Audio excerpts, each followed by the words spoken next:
रजब भट्ट के अफेयर्स की खबरों पर अहलिया ईमान का रद्द-ए-अमल सामने आ गया।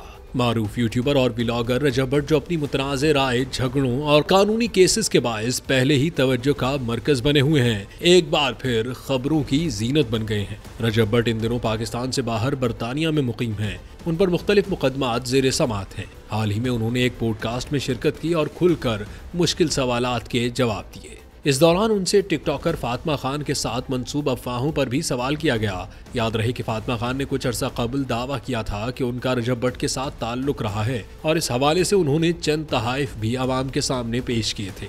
ताहम रजब भट्ट ने एक बार फिर इसकी सख्ती से तरदीद की है। उनका कहना है कि फातिमा के पास कोई सबूत, पैगामात या रसीदें मौजूद नहीं, लिहाजा तमाम दावे बेबुनियाद और झूठे हैं।